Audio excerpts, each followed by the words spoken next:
தேவனுடைய நாமம் மகிமைப்படுவதாக.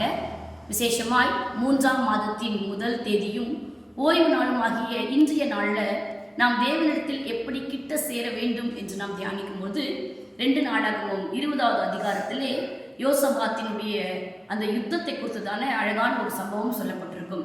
யோசபாத்து இஸ்ரவேலின் ராஜாவாக இருக்கிற ஒரு சூழ்நிலையில யோசபாத்துக்கு விரோதமாய் ஏராளமான ஜனங்கள் கூடி அவனை விரோதித்து எதிர்த்து வந்தார்கள் என்று யோசபாத்துக்கு அறிவித்த போது யோசபாத் பயந்து உபவாசத்தை கூர்வித்தான் என்று 3ஆம் வசனத்திலே வாசிக்கிறோம்.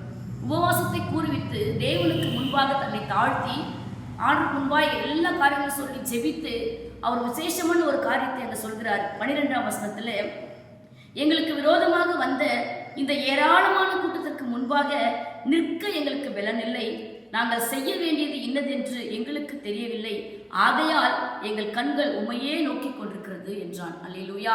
உண்மையாக எவ்வளோ பேர் எதிரிட்டு வராங்க, எனக்கு விரோதமாய் வருகிற கூட்டம் அதிகமாக இருக்கும்போது என்ன செய்வது என்று தெரியவில்லை, அவர்களுக்கு எதிர்த்து நிற்பதற்கும் எனக்கு பலனில்லை என்ற பட்சத்தில் யோசபாத் கர்த்தரையே நோக்கி பார்த்து கர்த்தரை கிட்டி சேர்கிறார்.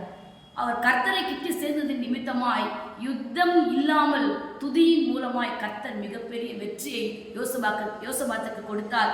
உடனே எருசலேம் 27ஆம் வசனத்தில் நம்ம பார்த்தோன்னு சொன்னா, யூதா மனுஷர் யாவரும் எருசலேம் ஜனங்களும் அவர்களுக்கு முன்னாலே யோசபாத்தும் மகிழ்ச்சியோட எருசலேமுக்கு திரும்பி போனார்கள் என்று எழுதப்பட்டிருக்கிறது. உண்மையாக இந்த நாளில் இந்த முதல் தேதியில நாம கூட ஆண்டவர்கிட்ட எப்படி ஒப்பு கொடுக்க வேண்டும், எப்படி கிட்டி சேர வேண்டும் என்றால், இருக்க பலன் இல்லை ஆண்டவரே, என்ன செய்வது என்று எங்களுக்கு தெரியவில்லை ஆண்டவரே, இந்த மாசத்துல நான் என்ன செய்யணும் என்ற ஒரு சூழ்நிலையில நம்ம குழம்பி இருக்கிறோம் என்று சொன்னால், நாமும் கூட நம்முடைய கண்கள் கூட அவரை நோக்கி அவர் கிட்ட போகும்போது யுத்தம் இல்லாமல் ஒரு ரட்சிப்பை, யுத்தம் இல்லாமல் ஒரு ஜெயத்தை யோசபாத்துக்கு கொடுத்த தேவன் நம்முடைய வாழ்க்கையில கூட அற்புதங்களை செய்ய வல்லவராக இருக்கிறார். நாம் ஜெபிக்கலாம். எங்களை நேசிக்கிற நல்ல தகப்பனே, இந்த நாளில் கூட ஆண்டவரே, இந்த யோசபாத்தை போல நிற்க பலன் இல்லாமல் என்ன செய்வது என்று தெரியாமல் ஆண்டவரே, இந்த முதல் தேதியில உங்களை நோக்கி பார்க்கிற உங்களுடைய பிள்ளைகள் கிட்டே வரட்டும்.